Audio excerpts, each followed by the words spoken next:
Welcome, and thank you for joining me on the Path of the Seeker. The avenue on the Path of the Seeker that we are exploring today is the eastern direction of the medicine wheel. There is some debate among tribes about whether the medicine wheel starts in the north or if it starts in the east, but we will explore it from the point of view that it starts in the east. Some tribes also walk the path of the medicine wheel counterclockwise, but we're going to go ahead and explore it clockwise.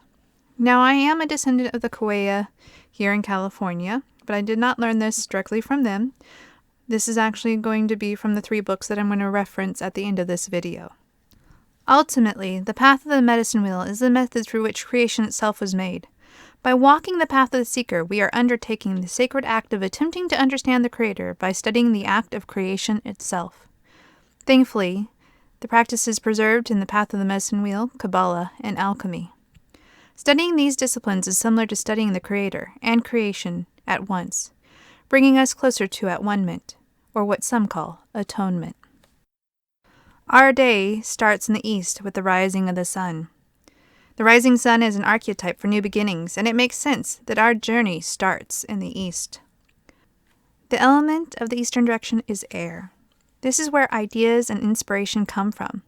This is the intangible, abstract realm of imagination. Take, for example, if we want to create a painting, this is where the idea enters our mind. There is unlimited potential for how that idea will take tangible shape, because the process has not yet started. Here we are only holding the abstract image of our painting in our mind, and the tangible object may not look anything like the original concept. Sun Bear explains in Dancing with the Wheel that the clan associated with air is butterfly, and this is what he has to say. The butterfly clan is the clan associated with change. It is the clan of the element that is always in motion, the wind. The energy of the air is transforming and active, whether it is a gentle breeze or a typhoon. Air contains the breath of life. The wind seems to be free and brings out that yearning in humans. The wind can go wherever it will, do whatever it wants, and affects all that it touches. This is the position you go if you feel that you need to become more articulate, more ethereal, more creative, or more innovative. Page 30.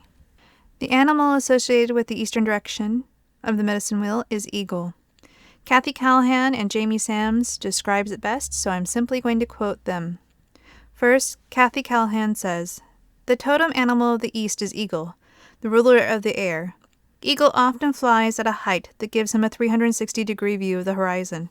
He thus sees all of the earth as it moves below him. He represents power, light, illumination, and vision. He can see a tiny rodent in the bush as he soars hundreds of feet in the sky. Eagle is the link between heaven and earth." Jamie Sams in Medicine Cards describes eagle this way. "Eagle medicine is the power of the Great Spirit, the connection to the divine. It is the ability to live in the realm of spirit and yet remain connected and balanced within the realm of earth. Eagle soars and is quick to observe expansiveness within the overall pattern of life. From the heights of the clouds, eagle is close to the heavens, where the Great Spirit dwells." Page 41.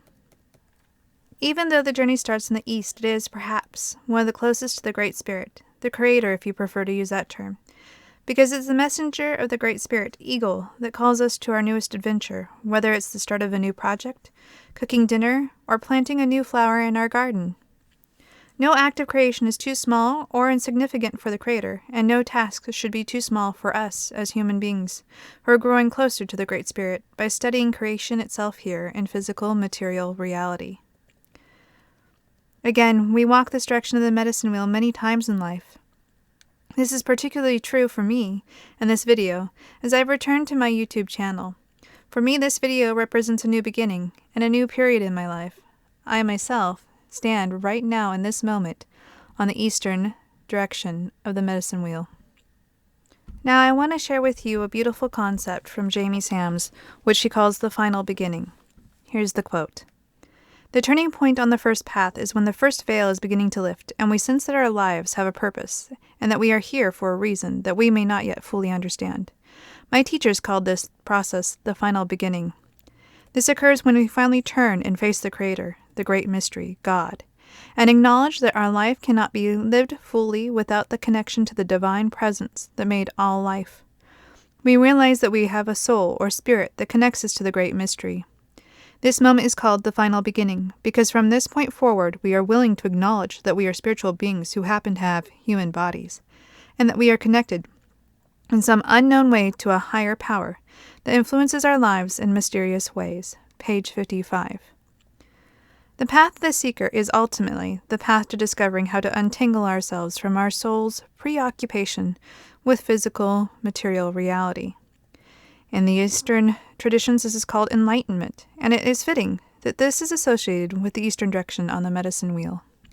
Here, we are again confronted with the idea that we learned in Joseph Campbell's Hero's Journey, that there is truly no ending. Every new start, each new project, starts a new cycle. Each sunset leads to a new sunrise. Life is a never-ending cycle or spiral of change. Working with the medicine wheel is one way to start to work with the energies of creation itself. We can recognize when we are at the Eastern direction, and that knowledge allows us to knowingly and consciously work with where we are at in the web of life. Well, that seems like a beautiful way to wrap up this video. If you like this video, please take a moment to hit the button. And if you want to hear more, please subscribe. I have a lot more content that I plan on sharing in the days ahead. Thank you, brave soul, for joining me on the path of the seeker. Until next time.